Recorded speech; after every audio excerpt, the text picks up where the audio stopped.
everyone, welcome to Study Miles with SS. So, how are you all? Hope so you all are fine at your home and doing well. So, yes, another video is here. Important digital initiatives in higher education. इस बार के exam में net के exam में NTA ने बहुत सारे questions पूछे हैं हायर एजुकेशन के in the form of digital initiatives के फॉर्म में ढेरों क्वेश्चंस आए हैं इस बार के एग्ज़ाम में. सो इसलिए मैं ये वीडियो लेकर के आई हूँ और जितने भी इनिशिएटिव्स हुए हैं from last year till now वो सारे के सारे इनिशिएटिव्स इसमें आपको मिल जाएंगे. So before starting today's video, अगर आप इस चैनल पे नए हैं then I highly request you to subscribe my channel, and if you are liking my video and if you find that my videos are helping you out in any manner, then kindly like my video as well as share it with your friends. और इसकी PDF Telegram पे आपको मिल जाएगी, तो आप वहाँ जाके download कर लेना for studying further. So okay, start करते हैं. ओके, कौन कौन से इनिशिएटिव्स इस वीडियो में हम पढ़ेंगे? ये सारे इनिशिएटिव्स पढ़ेंगे स्वयं से लेकर के स्पोकन ट्यूटोरियल. स्वयं Prabha, NDLI, CEC, e Pathshala, NPTEL, talk to a teacher, ask a question, FOSSEE और ढेरों इनिशिएटिव्स जो कि आज के क्लास में हम लोग पढ़ेंगे. सो स्टार्ट करते हैं.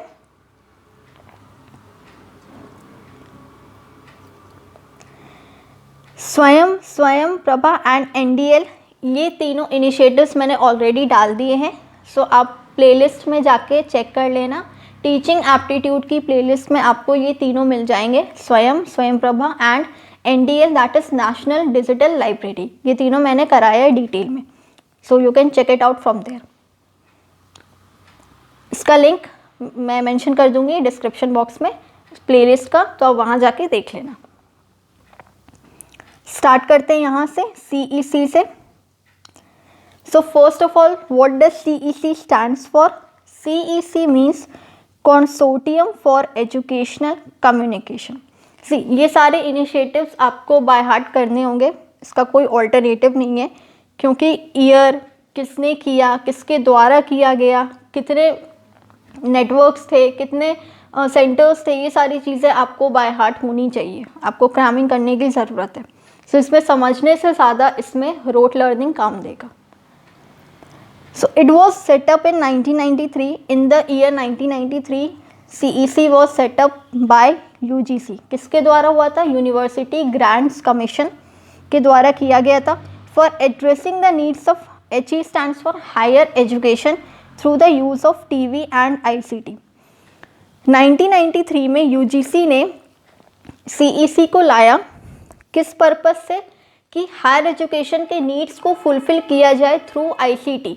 टेक्नोलॉजी के हेल्प से हायर एजुकेशन के जितने भी नीड्स हैं उनको फुलफ़िल करने के लिए CEC को UGC ने लाया था इन द ईयर 1993 को. And CEC stands for consortium for educational communication. It is an inter university मतलब एक यूनिवर्सिटी से दूसरे university. To coordinate, guide and facilitate the production of educational content at the national level through its network of 21 media centers. अपने 21 media centres के network से ये क्या करता है? इंटर यूनिवर्सिटी मीन्स एक यूनिवर्सिटी से दूसरे यूनिवर्सिटी के बीच में जितने भी रिसोर्सेस हैं उनको एक्सचेंज करना, कोऑर्डिनेट करना. अगर टीचर की कमी है तो एक यूनिवर्सिटी से दूसरी यूनिवर्सिटी टीचर को भी भेजना, या रिसोर्सेज कम पड़ रहे हैं तो उन रिसोर्सेज की हेल्प करना. मीन्स एक तरह का कोऑर्डिनेशन रहता है यूनिवर्सिटीज़ में to fulfil the needs of higher education. So this was all about your CEC which was set up in the year 1993. Now next comes to E Pathshala. Pathshala से समझ में आ रहा है कि ये 12th लेवल की पढ़ाई होगी इसमें. सो 12th लेवल की पढ़ाई है तो ऑब्वियसली NCERT किया होगा. Setup by the joint efforts of ministry of education MOE, पहले इसका नाम क्या था? MHRD, and NCERT. It is a platform which supports a collection of wide range of educational e-resources including textbook, audio, video, periodicals and other materials. ये क्या provide करता है? एक प्लेटफॉर्म है जहाँ पे आपको हर तरह के एजुकेशनल रिसोर्सेस मिल जाएंगे in the form of E resources. ठीक है, इलेक्ट्रॉनिकली सारे रिसोर्सेस अवेलेबल होंगे, टेक्स्ट बुक से ले करके आपके गाइड्स वगैरह जो होते हैं, video lectures, audio lectures, pamphlets, सारी चीज़ें आपको यहाँ पे अवेलेबल करा दी जाएंगी ई पाठशाला। ठीक है, और ये किन्होंने स्टार्ट किया था? Ministry of education as well as NCERT, इन दोनों ने मिलके इस इनिशिएटिव को स्टार्ट किया था। Next is NPTEL। The full form of NPTEL stands for national programme on technology enhanced learning. Technology की बात कही गई है तो इसमें IITs आएंगे ही आएंगे, IISc आएंगे ही आएंगे। So it is a joint initiative by the IITs and IISc। See technology की बात कही गई है तो या तो AICTE होगा या IIT होगा या IISc होगा। तो अब ऐसे भी आप रिलेट करके याद कर सकते हो कि टेक्नोलॉजी है तो इट मीन्स IITs तो डेफिनेटली होंगे। सो IITs और IISc का बैंगलोर, इन दोनों ने मिलके इस इनिशिएटिव को स्टार्ट किया था। किस लिए? For providing technical education. Technical education की क्वालिटी को इन्हांस करना और जितने भी उससे रिलेटेड कंटेंट हैं वो ऑनलाइन प्रोवाइड करना, किसे? टीचर्स को एज वेल एज स्टूडेंट्स को। सो इस पर्पस के लिए ये इनिशिएटिव को लाया गया था। It is a joint initiative by the IITs and IISc for improving the quality of technical education by providing online content which can be used by teachers as well as students. IITs include कौन कौन से IITs थे? Bombay, Delhi, Guwahati, Kanpur, Kharagpur, Madras and Roorkee. ये सारे IITs और IISc Bangalore, इन सब ने, इन दोनों ने मिलके NPTEL को स्टार्ट किया। Next, talk to a teacher, developed by IIT Bombay. याद रखना IIT बॉम्बे ने इसको स्टार्ट किया था। It is an initiative of NMEICT, national mission on education through ICT, funded by, किसके द्वारा फंड किया गया? MOE, that is ministry of education. It provides free access to a few selected graduation PG courses taught at IIT Bombay. ये क्या provide करता है? ये आपको एक्सेस प्रोवाइड करेगा कि आप कुछ कुछ ग्रेजुएशन के कोर्सेज करो और PG के कोर्सेस आप कर सकते हो। कहाँ पे? IIT बॉम्बे। ठीक है, टॉक टू अ टीचर याद रखना IIT बॉम्बे ने स्टार्ट किया, इसीलिए अब वहीं से आप PG और ग्रेजुएशन के कोर्सेज कर सकते हो। नेक्स्ट है ask a question. It gives a platform through which students from science and engineering colleges all over India can ask question and faculty from IIT Bombay answers those questions. See ask a question, name से ही clear है, means question पूछना। तो ये कैसा initiative है कि आप अपने क्वेरीज रखो। ठीक है, साइंस और इंजीनियरिंग कॉलेजेस, सिर्फ साइंस और इंजीनियरिंग कॉलेजेस के स्टूडेंट्स अपना क्वेरीज रखेंगे और उनके क्वेरीज को आंसर कौन करेगा? IIT बॉम्बे, वहाँ के फैकल्टी मेंबर्स जो होंगे, वहाँ के टीचर्स होंगे, वो आंसर्स करेंगे साइंस एंड इंजीनियरिंग कॉलेजेस के स्टूडेंट्स को जिन्होंने ये क्वेश्चन पूछा है। ठीक है,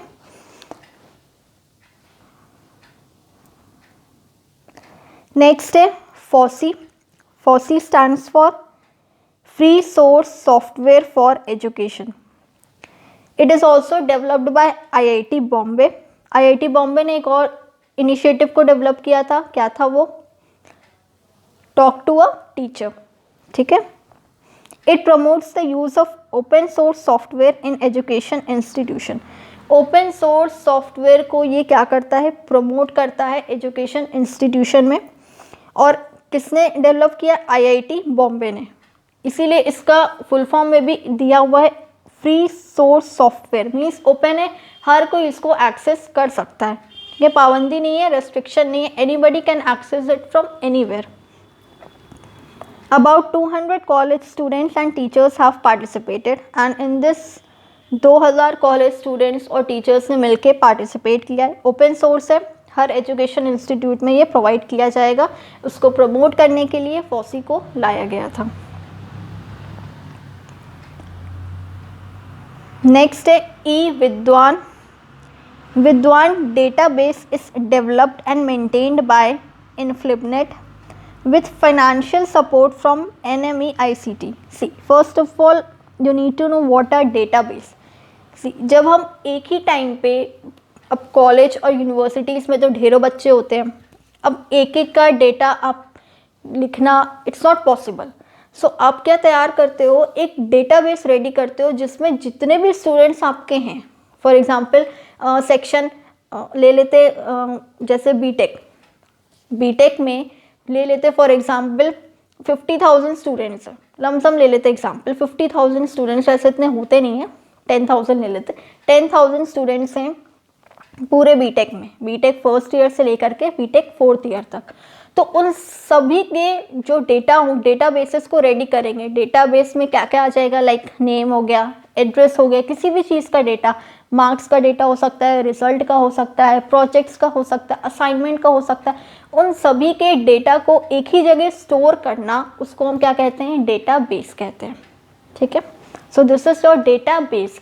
सारे स्टूडेंट्स के डेटा को इकट्ठा करना एक ही टाइम पे simultaneously, that is your database.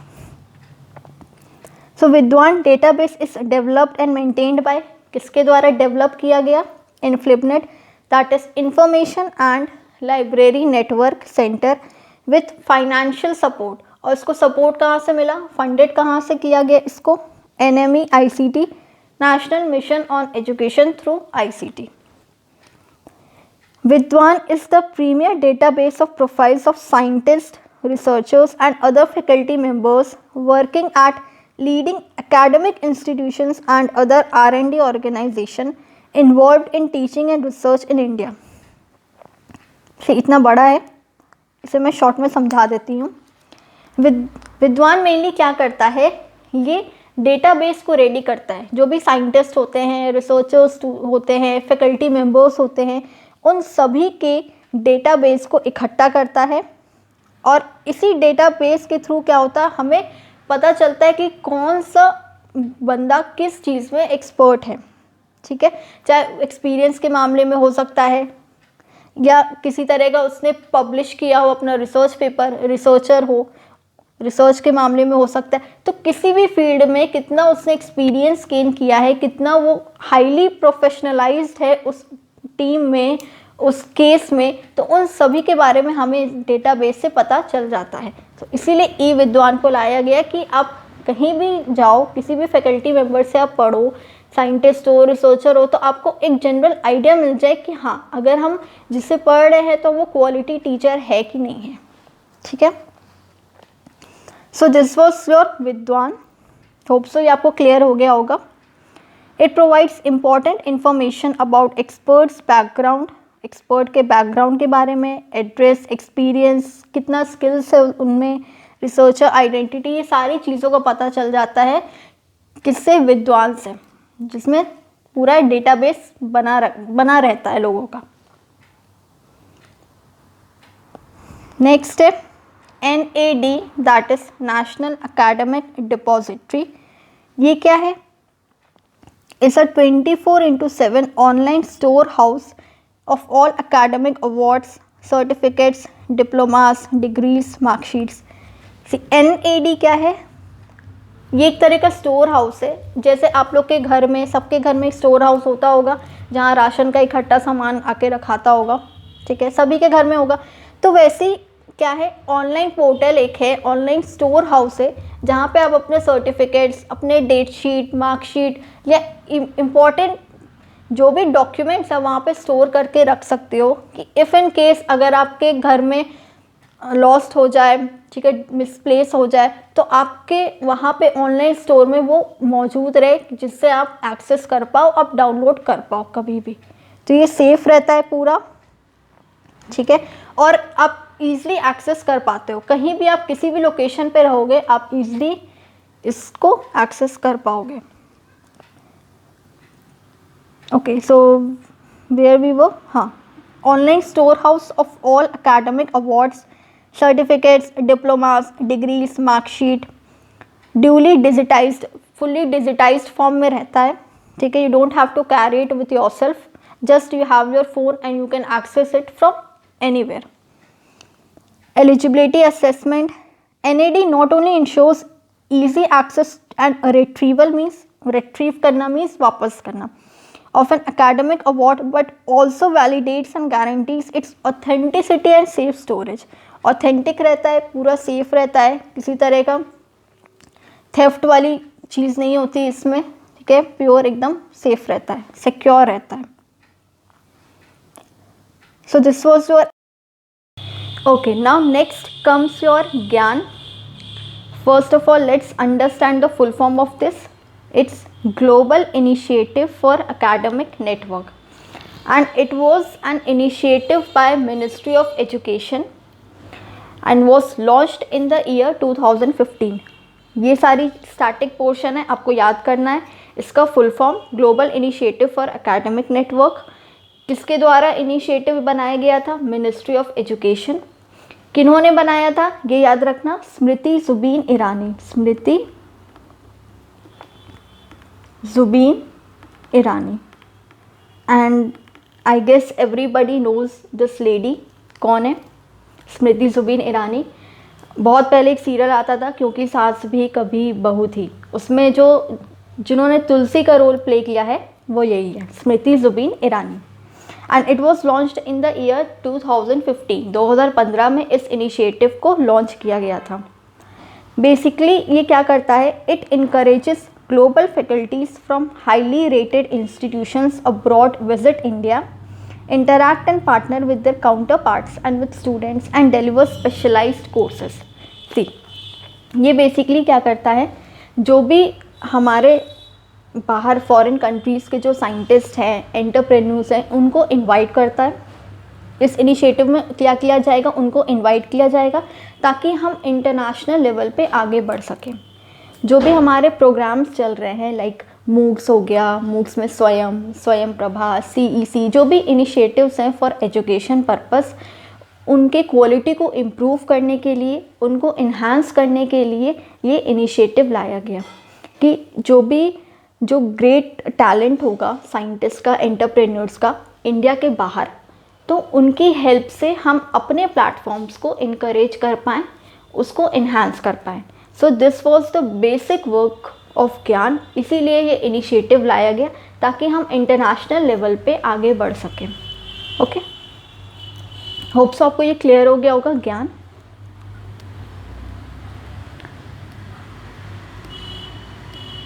Now next is UAY. Its full form is Uchchatar Avishkar Yojana, and again it was launched by MOE, ministry of education, in the year 2015. ये programme this was designed with the objective to promote innovation. See, Avishkar से आप guess कर लोगे कि ये innovation के लिए ही है, कुछ इनोवेट करने के लिए या नया इन्वेंशन हम के लिए, इनोवेशन के लिए, तो उसको प्रमोट करने के लिए ये डिजिटल इनिशिएटिव लाया गया. From the name itself it's clear, आविष्कार. तो कुछ कीवर्ड्स हैं जो इनिशिएटिव्स में खुद ही हैं, जिनकी वजह से आप गेस कर पाओगे कि हाँ ये किस चीज़ के लिए आया था. So it was basically, its objective was to promote innovations in the areas that are directly relevant to the manufacturing and design industry. जो भी हमारे मैन्युफैक्चरिंग इंडस्ट्रीज़ हैं, डिज़ाइन इंडस्ट्रीज़ हैं, उनके इनोवेशन को प्रमोट करने के लिए कौन सा इनिशिएटिव लाया गया? उच्चतर आविष्कार योजना. ओके, सो नेक्स्ट चलते हैं. नेक्स्ट है हमारा imprint. Again this is very important and it's full form is impacting research, innovation and technology. IM for impacting, IMP, R for research, IN for innovation and T stands for technology. ये basically किस चीज़ के लिए है? Research work को enhance करने के लिए, उसको प्रमोट करने के लिए हमारे हायर एजुकेशन में, उस चीज़ के लिए इस इनिशिएटिव को लाया गया. It was also launched in November 2015. See, नवंबर 2015 में कितनी सारी इनिशिएटिव्स आई. इम्प्रिंट आया, UAY उच्चतर आविष्कार योजना, ढेरों इनिशिएटिव्स एक ही साल में बहुत सारी इनिशिएटिव्स आई हैं। तो आप एक चार्ट बना लेना और 2015 में कौन कौन सी आई है, 16 में कौन कौन सी आई है और टिल नाउ अभी तक जितनी आ रही है वैसा करके आप चार्ट बना के पेस्ट कर लेना अपने रूम में। सो आप डेली उसको गो थ्रू करोगे ना तो भी आपके दिमाग में वो रिटेन हो जाएगा gradually. So its objective is to advance research in higher education institution in 10 selected technology domains of energy। किन किन चीज़ों में इम्प्रिंट को इनिशिएटिव को लाया गया कि रिसर्च को बढ़ावा दिया जाए, किस किस फील्ड में, एनर्जी के फील्ड में, health care, advanced material, sustainable habitat और ऐसी 10 सेलेक्टेड 10 याद रखना 10 सेलेक्टेड टेक्नोलॉजी डोमेन्स में इसको बढ़ावा देने के लिए इस इनिशिएटिव को लाया गया इम्प्रिंट को। नेक्स्ट है रूसा, दैट इज इसका फुल फॉर्म है राष्ट्रीय उच्चतर शिक्षा अभियान। शिक्षा अभियान से आप समझ जाओगे कि ये किस लिए है, एजुकेशन के पर्पस के लिए है। एजुकेशन के लिए जो फंडिंग की जाएगी हायर एजुकेशन में, उस चीज़ के लिए किसको लाया गया था, रूसा को, राष्ट्रीय उच्चतर शिक्षा अभियान। और कब लाया गया था, इन the year 2013। It is the centrally sponsored scheme planned by central government. Central government ने इसको प्लान किया था और उन्हीं के द्वारा इस इनिशिएटिव को लाया गया था। It aims at providing strategic funding, mainly basically fund provide करने के लिए ताकि हमारा एजुकेशन सिस्टम बढ़े, इनकरेजमेंट हो उसका, और जो भी हम क्वालिटी वाइज जो भी इंस्टीट्यूशन की क्वालिटी थोड़ी पुअर है या डिग्रेड हो गई है उसको अपग्रेड करने के लिए इस चीज़ के लिए फंडिंग की गई है। और किसके द्वारा, गवर्नमेंट, सेंट्रल गवर्नमेंट के द्वारा।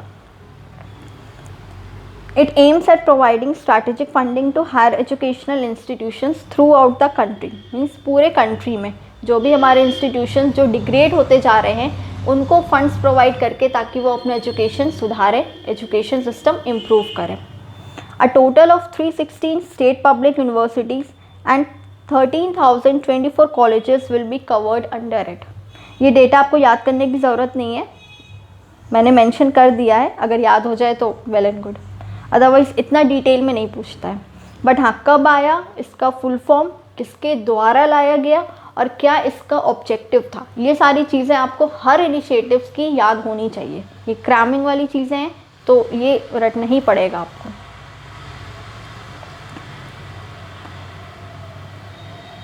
नेक्स्ट है Manodarpan. The Manodarpan initiative was a part of आत्मनिर्भर भारत अभियान। आत्मनिर्भर भारत अभियान का ये पार्ट है which was launched by prime minister Narendra Modi. The initiative aims to strengthen human capital. Human capital को स्ट्रेंथ करना मीन्स उसको इनकरेज करना, उसको ताकतवर बनाना, बेसिकली ये इसका मीनिंग है। And increase productivity and efficiency through reforms. Reforms means अलग अलग जो भी हमारे पॉलिसीज आते हैं उनके through, and initiatives in the education sector. अब बेसिकली ये ह्यूमन कैपिटल है क्या, ह्यूमन कैपिटल क्या होता है, जो भी हमारे वर्कर्स की जो एक्सपीरियंस है, वर्कर्स का जो स्किल है, उसकी इकोनॉमिक वैल्यू को हम क्या कहते हैं, ह्यूमन कैपिटल। क्योंकि कैपिटल तो सबको पता है पूंजी लगाना, लेकिन ह्यूमन कैपिटल क्या होता है, जो भी हमारे कंपनीज में एम्प्लॉयज़ काम कर रहे हैं उनके एक्सपीरियंसेस, उनकी लॉयल्टी, उनका हेल्थ, उनका एजुकेशन, उनके स्किल्स, इन सब की अगर हम वर्थ निकालेंगे इकोनॉमिक वैल्यू में तो उसको कहते हैं ह्यूमन कैपिटल। ओके, तो उस चीज़ को स्ट्रेंथन करने के लिए, उस चीज़ को स्ट्रॉन्ग करने के लिए कौन सा इनिशिएटिव लाया गया, Manodarpan. It is a proactive initiative. ये प्रोएक्टिव इनिशिएटिव है, ठीक है। प्रोएक्टिव इनिशिएटिव मतलब होता है कि जो भी initiatives day to day life में आ रही हैं तो उन्हें हमें एक्सेप्ट करना चाहिए, रादर दैन उस पर लड़ना झगड़ना या उस पर रिएक्ट करने की बजाय हमें उसे एक्सेप्ट करके आगे बढ़ना चाहिए। तो ये होता है प्रोएक्टिव का मतलब कि कोई भी अगर मुश्किल आ रही है तो उसे एक्सेप्ट करो और अपने एक्सपेक्टेशन से ज़्यादा करके दिखाओ, that is proactive. That covers a wide range of activities to provide psychosocial support to students, teachers and families for mental health and emotional well-being during COVID outbreak and beyond.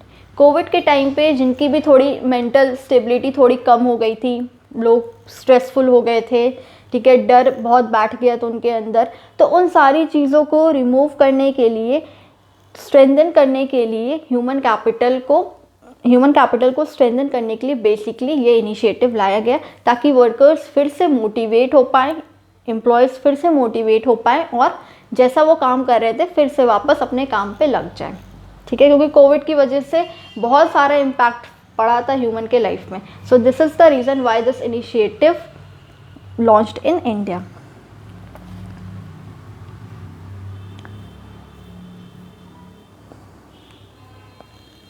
Okay, next है युक्ति.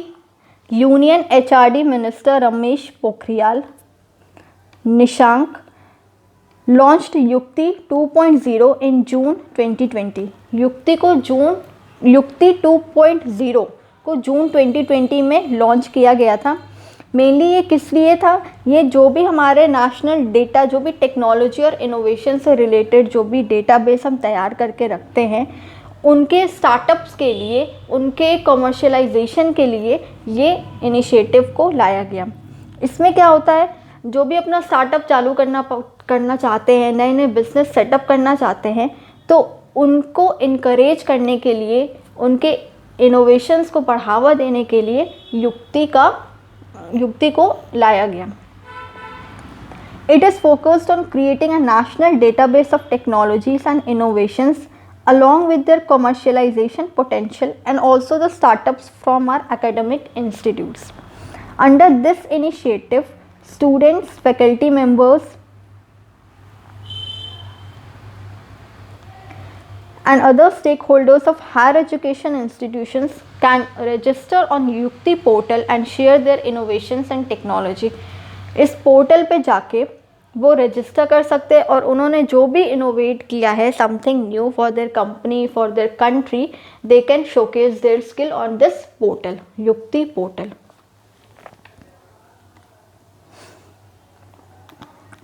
Next है NDEAR. Full form of NDEAR is national digital education architecture. ये architecture से related है. Digital architecture को increase करने के लिए, उसके इनोवेशंस में चेंजेस लाने के लिए, उसको फर्दर अच्छा बनाने के लिए, डिजिटाइजेशन फॉर्म में करने के लिए ये इनिशिएटिव को लाया गया. And it was announced by the prime minister in February 2021 last year ही to boost the digital architecture for education in India. Education India में डिजिटल आर्किटेक्चर के एजुकेशन को बढ़ावा देने के लिए NDEAR का लॉन्च हुआ.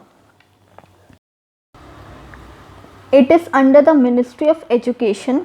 मिनिस्ट्री ऑफ एजुकेशन के अंडर आता है और ये कोलैबोरेट करके बना है. Ministry of electronic plus IT, information technology, दोनों की मदद से, दोनों को मिला के ये इनिशिएटिव बनाया गया है. The framework implies that systems and solutions that worked in one state can be shared across the country and adapted in other parts. For example, ये मिनिस्ट्री ऑफ इलेक्ट्रॉनिक्स में कोई भी नया चीज़ इनोवेट हुआ, ठीक है, तो उसके स्किल्स को शोकेस करने के लिए आप दूसरे कंट्री में दूसरे स्टेट्स के साथ भी आप शेयर कर सकते हो. तो कोलैबोरेशन मतलब यही होता है कि जो भी चीज़ें हमने की हैं अपने कॉलेज में, अपने स्कूल में, किसी का भी एग्जांपल ले लो, तो वो हम दूसरे के साथ शेयर कर पाएँ, दूसरे कॉलेज या दूसरे इंस्टीट्यूशन के साथ शेयर कर पाए. That's the basic meaning of your collaboration, मिल के कोई काम करना. So that is why it's written over here is the framework implies that systems and solutions that worked in one state, एक स्टेट में जो काम कर रहे हैं, एक स्टेट में जो काम हो रहा है इनोवेशन का, उसे अक्रॉस द कंट्री मीन्स किसी दूसरे स्टेट के साथ हम शेयर करें और उनकी चीज़ों को अडेप्ट करें अपने साथ, ठीक है.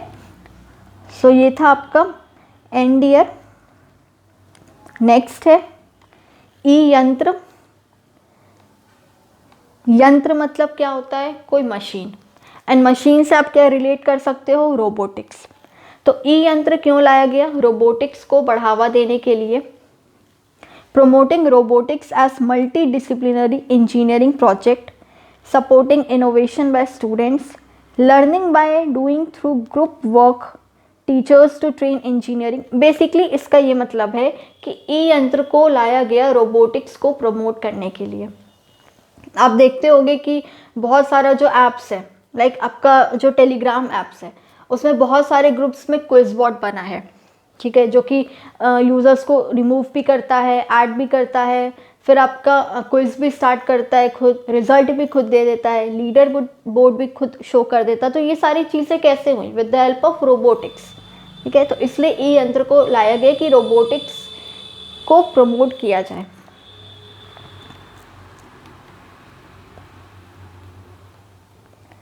नेक्स्ट है e Kalpa. E Kalpa is an initiative of the ministry of human resource, government of India, as part of NMEICT, that is National Mission in Education through ICT, Information and Communication Technology। Basically ये क्या करता है? ये एक online content provide करता है, किससे related? Design से related, social networking environment design से रिलेटेड, या डिजिटल वे में जो भी आप आर्ट वर्क कर रहे हो, डिज़ाइन कर रहे हो, क्रिएटिविटी कोई कर रहे हो, पेंटिंग हो गया, तो उन चीज़ों को प्रमोट करने के लिए ई कल्पा का लॉन्च इंडिया में किया गया। Okay, providing digital online content for design, a social networking environment for design and higher learning and creating a digital resource database on design. Basically ये डिज़ाइन के लिए ही है, आर्ट वर्क के लिए ही है e Kalpa. Next, spoken tutorial. Spoken tutorial में क्या है कि हम इसमें अलग अलग तरह की जो लैंग्वेजेस होती हैं, जैसे C++, जावा, फिर SQL, स्ट्रक्चर्ड क्वेरी लैंग्वेजेस, तरह तरह की लैंग्वेजेस हम क्या करेंगे? हम सीख पाएंगे with the help of open source software. The spoken tutorial project is about teaching and learning a particular FOSS that is free and open source software like Linux, Skylab, LaTeX, PHP, MySQL, Java, C++ and via an।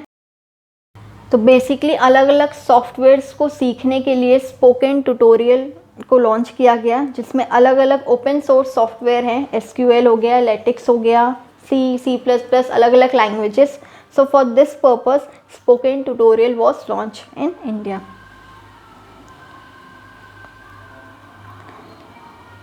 Okay, so that's all for today. Hope so आपको इतने सारे digital initiatives का idea मिला होगा, किस किस type के exam में पूछे जाते हैं। ऐसे तो बहुत सारे हैं, क्योंकि हर दिन नए नए आते ही रहते हैं, तो अपडेट आप रहिए। जितने मेरे से हो सकते थे या जो जो एग्ज़ाम में आए हुए हैं वो सारे मैंने इनिशिएटिव्स करा दिए हैं, और अगर कुछ एक्स्ट्रा होंगे तो मैं दोबारा वीडियो ले आऊँगी। ओके, और अगर आपको पसंद आया है, समझ में आया है, कंटेंट अच्छा लगा है, तो प्लीज़ लाइक करिए, सब्सक्राइब करना ना भूलिए चैनल, और ज़्यादा से ज़्यादा लोगों तक शेयर करिए। मिलते हैं नेक्स्ट वीडियो में, और इसकी PDF टेलीग्राम पे मैं प्रोवाइड कर दूँगी, जिसका लिंक डिस्क्रिप्शन बॉक्स में आपको मिल जाएगा। और अगर कोई भी डाउट हो इससे रिलेटेड, या कोई भी इनिशिएटिव नहीं क्लियर हुआ हो अभी तक, तो प्लीज़ कमेंट बॉक्स में मेंशन कर देना। I'll be uploading another video on that. So till then, take care everyone. Goodbye.